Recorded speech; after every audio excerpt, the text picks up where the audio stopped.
Mendaki gunung terus naik. Jangan lupa membawa bekal. Marilah kita selalu berbuat baik untuk memperoleh hidup yang kekal. Saya Pastor Petrus Suharjono SJY menghaturkan kepada Anda sekalian salam kasih hati kudus Yesus dan berkat Allah yang Maha Kuasa dalam nama Bapa dan Putra dan Roh Kudus. Amin. Pada kesempatan ini bersama-sama kita akan mendengarkan dan sekaligus merenungkan bacaan Injil dari Injil Matius bab 19 ayat 16 sampai 20. Bacaan Injil ini juga menjadi bahan permenungan kita dalam perayaan Ekaristi Hari Biasa, Pekan Biasa ke-20, Senin 18 Agustus 2025. Pada suatu hari ada seorang datang kepada Yesus dan berkata, "Guru, perbuatan baik apakah yang harus kuperbuat untuk memperoleh hidup yang kekal?" Jawab Yesus, "Apakah sebabnya engkau bertanya kepadaku tentang apa yang baik? Hanya satu yang baik. Tetapi jika engkau ingin masuk ke dalam hidup, turutilah segala perintah Allah." Kata orang itu kepadanya, "Perintah yang mana?" Kata Yesus, "Jangan membunuh, jangan berzina, jangan mencuri, jangan mengucapkan saksi dusta, hormatilah ayah dan ibumu, dan kasihilah sesamamu manusia seperti dirimu sendiri." Kata orang muda itu kepadanya, "Semuanya itu telah kuturuti, apalagi yang masih kurang?" Kata Yesus kepadanya, "Jika engkau hendak sempurna, pergilah, jualah segala milikmu, dan berikanlah itu kepada orang-orang miskin, maka engkau akan beroleh harta di surga. Kemudian datanglah kemari dan ikutlah aku." Ketika orang muda itu mendengar perkataan itu, pergilah ia dengan sedih, sebab banyak hartanya. Demikianlah sabda Tuhan. Terpujilah Kristus. Saudara-saudari yang terkasih, selamat pagi. Bagaimana kabar Anda hari ini?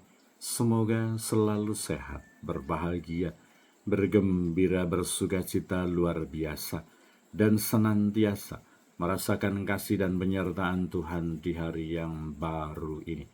Semoga Anda sekalian, kita semua tetap setia dan tekun, saling mendukung dan mendoakan satu sama lain, supaya kita diteguhkan dalam iman, dikokohkan dalam harapan kita, dan dikobarkan dalam kasih kita kepada Allah dan juga kepada sesama.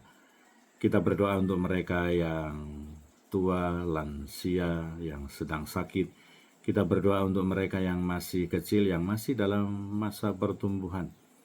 Kita berdoa untuk mereka yang masih di bangku pendidikan. Kita juga berdoa untuk mereka yang sudah selesai sekolah dan sedang mencari pekerjaan dan juga teman hidup yang tepat. Kita berdoa untuk mereka yang terus aktif dan ambil bagian dalam kegiatan pelayanan pastoral untuk kemuliaan Tuhan dan keselamatan sesama. Kita berdoa untuk pribadi dan keluarga-keluarga yang menghadapi persoalan-persoalan kehidupan, entah secara pribadi maupun sebagai keluarga. Semoga Tuhan meneguhkan, menguatkan, menghibur, dan menolong mereka. Kita juga berdoa untuk mereka yang sudah meninggal. Semoga berbahagia bersama dengan para kudus di surga. Dan kiranya penegasan yang disampaikan, jawaban yang disampaikan oleh Yesus kepada seorang pemuda yang dalam masa pencariannya tentang hidup yang baik, tentang kebaikan, tentang hidup kekal, juga menjadi inspirasi dan penegasan untuk kita. Turutilah segala perintah Allah jika engkau ingin masuk ke dalam hidup.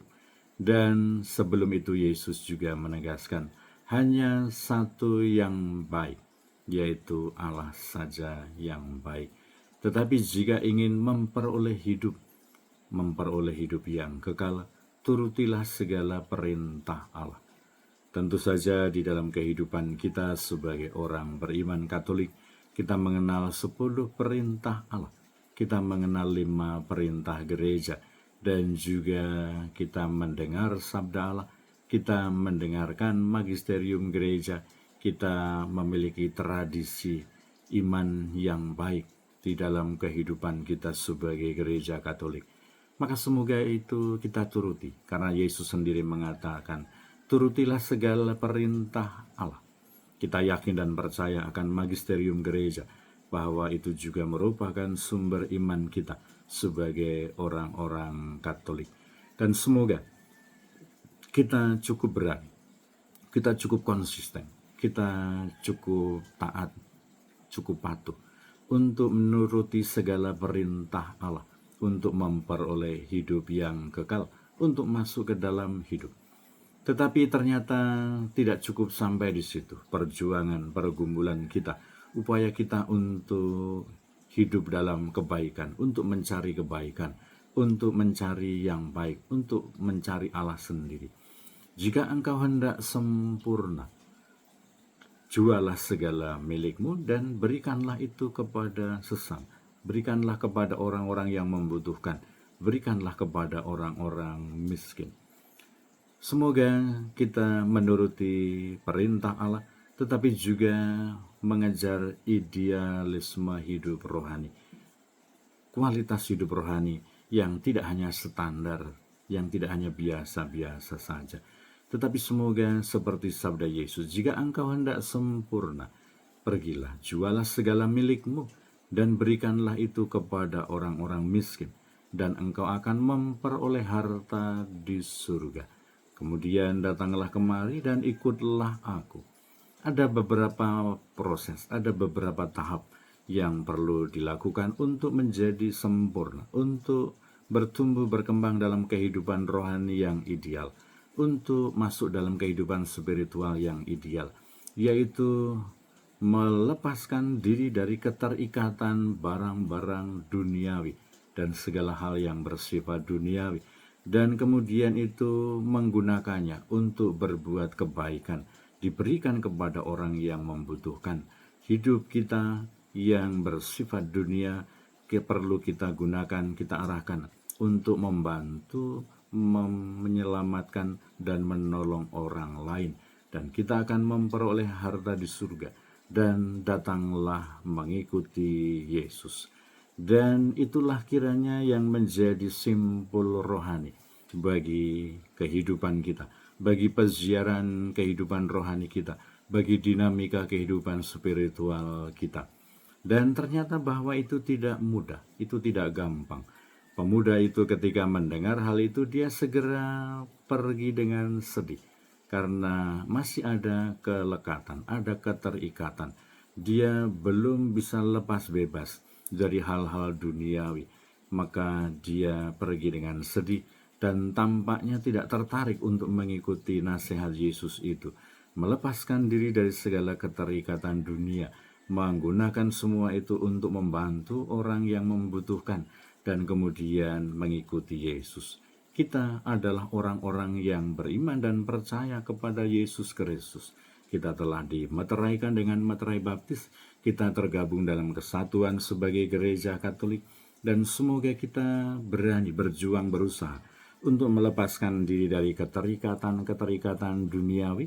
Kita menggunakan hal-hal duniawi itu untuk membantu sesama, mendatangkan kebaikan dan keselamatan bagi sesama, dan kemudian kita mengikuti Yesus.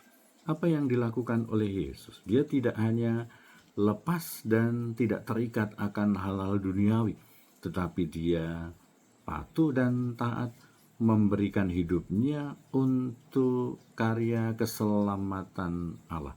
Bahkan dirinya sendiri tidak disayangkan, tidak ditahan untuk dirinya sendiri, tetapi dia menyerahkan hidupnya untuk keselamatan Allah, hadirnya kerajaan Allah, untuk mewartakan keselamatan Allah. Semoga kita juga berani melepaskan diri dari keterikatan dunia, mempersembahkan diri untuk berbuat baik, dan kita mengikuti Yesus supaya kita memperoleh hidup, supaya kita hidup dalam tingkat dan level kerohanian yang sempurna. Berkat Allah yang Maha Kuasa dalam nama Bapa dan Putra dan Roh Kudus. Amin.